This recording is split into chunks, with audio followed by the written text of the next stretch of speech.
Bagong pangalan at mukha ang panalo sa botohan sa lalawigan ng Cebu.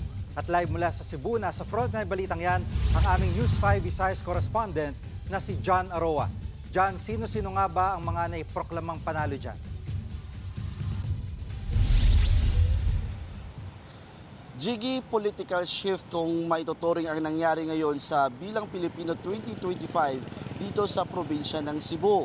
Ang mga naiproklama at mga nangunguna sa bilangan rito ay mga bagong pangalan at baguhan sa politika.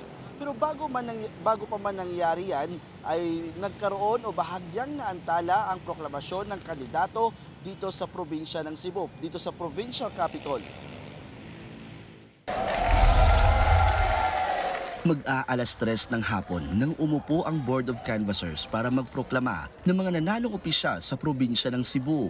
Ang lamang na kandidato sa pagkagobernador si Pam Baricuatro hinarang ang pagpapatuloy ng termino ni incumbent Governor Gwen Garcia. Kaya mga taga-suporta ni Baricuatro hindi maitago ang saya sa naging resulta ng botohan.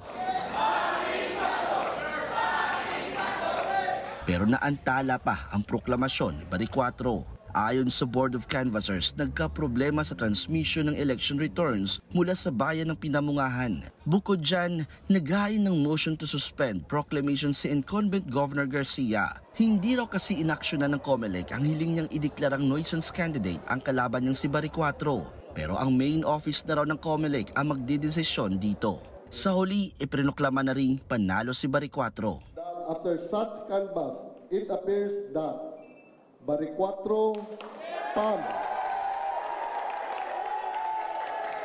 garnered 1,107,924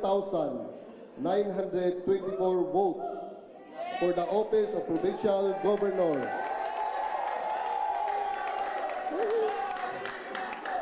We hereby proclaim the above-named winning candidate as the duly elected provincial governor of the province of Cebu.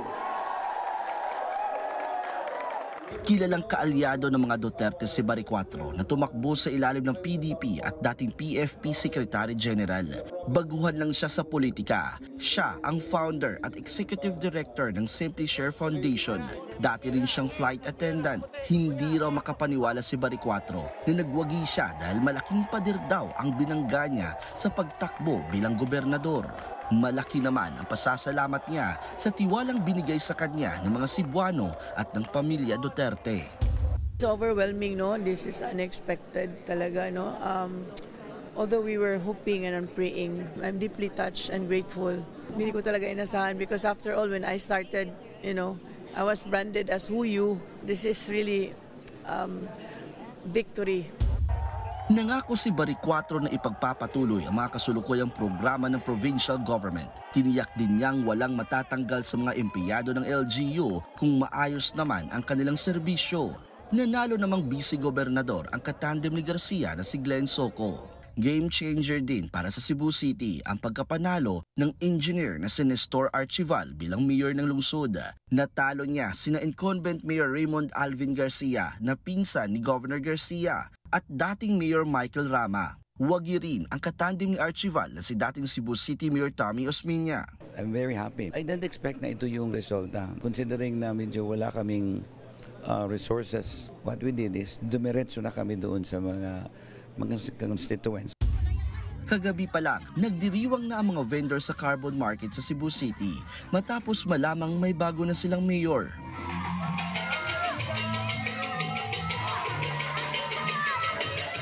Marami kasi sa kanila ang nawala ng pwesto nang gawing pribado ng nooy mayor na si Rama ang palengke.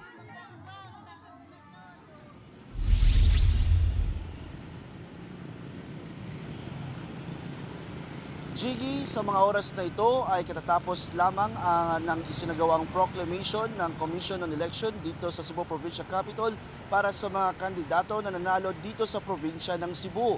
At hanggang sa mga oras na ito ay wala pa rin pahayag si Cebu Governor Gwen Garcia hinggil sa kanyang pagkatalo. Maraming salamat, John Aroa. Mga kapatid, Jiggy Manikad po, iba na ang may alam at may pakialam sa panahon ngayon. Para sa konkreto, kumpleto at komprehensibong balitaan sa Frontline, mag-follow at mag-subscribe sa social media pages ng News 5.